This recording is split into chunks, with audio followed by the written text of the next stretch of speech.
everyone. So today we are starting a new topic about measurements. In science, measurements are very important in everything that we're doing, and in chemistry, we work a lot with measurements on a very small scale. And we can work with numbers in science that are either exact or inexact. By exact, I mean we know that there are 12 eggs in a dozen, right? We know that if everybody's in our class on a given day, there are exactly 25 students in the class, not 25 and a half, not 25.75. When we're working with measurements, we're working with numbers that are inexact. So all measurements that we make are inexact. And there's two reasons for that. The first reason being, we're working with tools, scientific tools or instruments that are inexact, that they have limitations, right? The other reason is that we're human, right? We make errors as scientists. We're not going to always be entirely accurate. So our measurements are not necessarily going to be exact. We have human error, and a lot of measurements involves estimating, right? So when we're measuring in chemistry, we're always going to express numbers by estimating the very last digit, right? And that depends, it varies depending on what instrument that we're using. So if we're using a balance, the balance is just the easiest thing because the balance will tell you exactly how many digits you will record for a measurement. So the balance, you're just going to write down exactly what you see on the screen in terms of the measurement of mass. So on this balance, I don't actually have anything on the balance drawn in, right? But if it gives us a measurement of 12.53 grams, right, then our measurement is 12.53 grams. This balance has already estimated that last digit for us.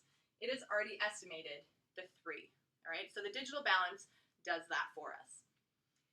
If we're working with a graduated cylinder, right, or a ruler or thermometer, that's going to involve us actually estimating that last digit, right? So when we're looking at a graduated cylinder, we know with certainty up to where the tick marks tell us, all right? So now I don't know if you can see this in the video, but our little meniscus here, the bottom of the meniscus is where we're looking, which is about right here, right? And it's between 15 and 20, right? These little tick marks, 15, 16, 17.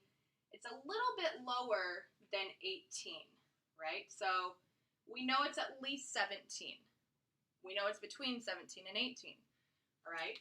So we are certain that it's at least 17. We're going to estimate that last digit by looking at the tick marks and about where it is there. I'm going to estimate this to be about 17.8 milliliters. This 8, it's my last digit. It's an estimated digit. If we're looking at this ruler and we want to know how long this red box line is that I drew, we're going to look at this millimeter ruler, right? These are each centimeters. The millimeters are the tick marks in between. I can see that it's at least 3. Here's a tick mark for 3.1, 0.2, 0.3, 0.4. Now this is between 3.4 and 3.5. That means I know it's at least 3.4. If it's at least 3.4, then I'm going to estimate that last digit. Now this actually looks like it's right between the 0.4 and the 0.5 tick mark. So I'm going to say it's right in between. It's 3.45 centimeters, right? So this 5 is the estimated digit. Now, all numbers in a measurement, including that last estimated digit, are what we call significant figures, right? And that's what we're talking about today. Significant figures, we often abbreviate sig figs, and I often use the shorter abbreviation in class, capital S, capital F, all right? So anytime you see this, that is sig figs. Now, if we're looking at these two numbers, 12.53, all the numbers in there, right, including that last estimated digit, which right here is estimated, there's 4 sig figs here. 1, 2, 3, 4. Down here at 2.5, we see the 2 and the 5. This 5 must be estimated. There are 2 sig figs, right?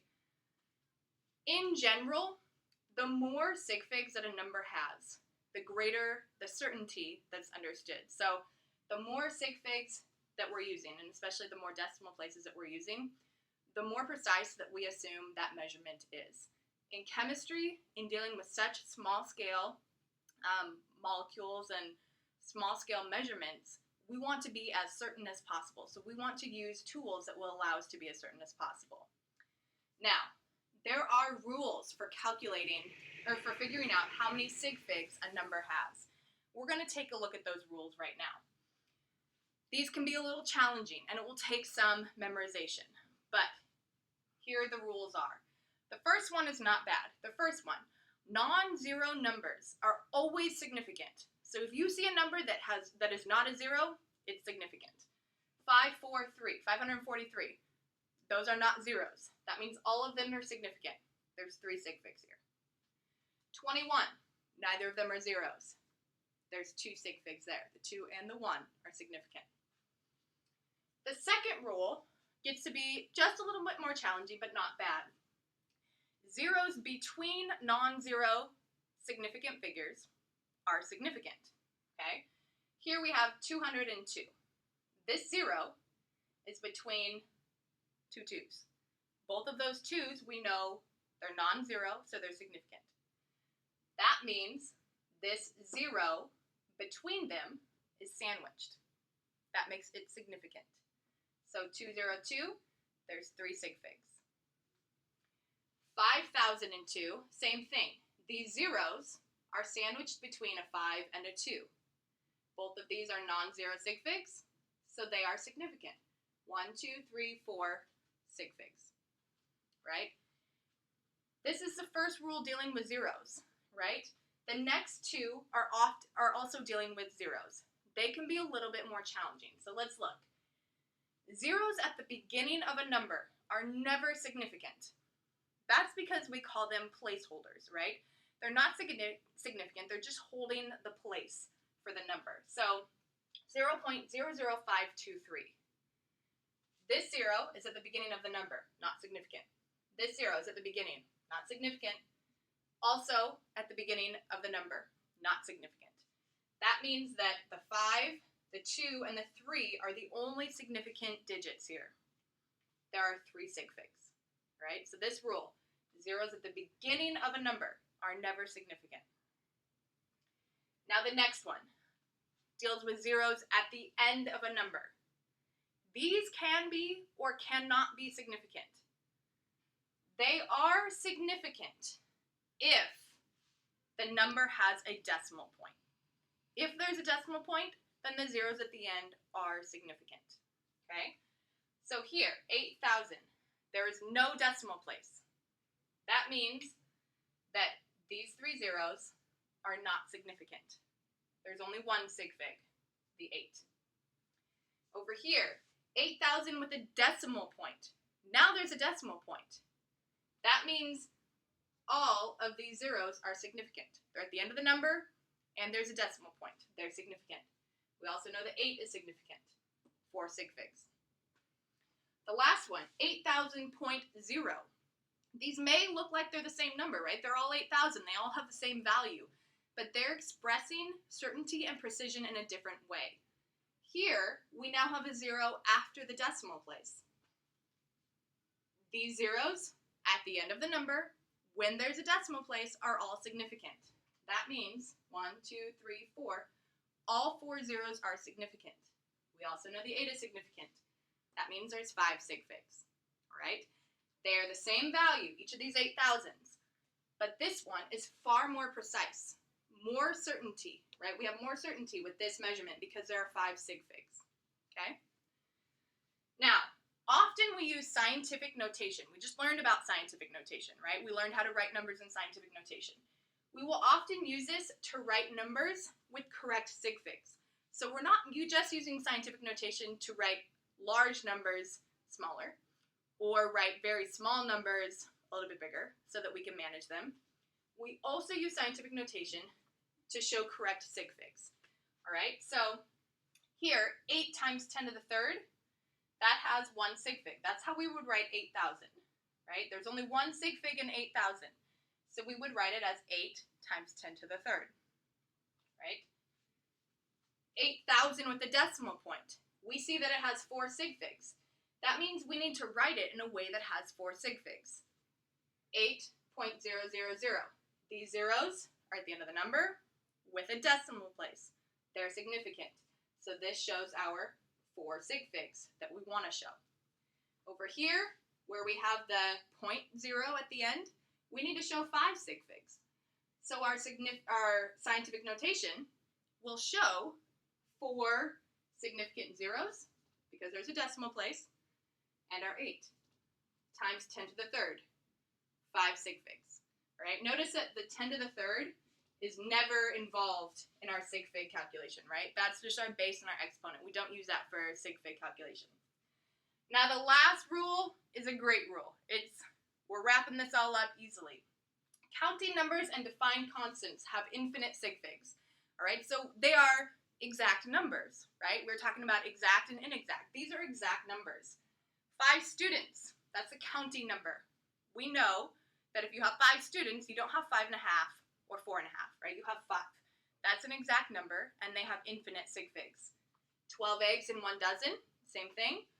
And our conversion factors. We know that there are exactly 1,000 milliliters and 1 liter. That is infinite significant figures, right? Now, lastly, we're going to look at calculations with sig figs.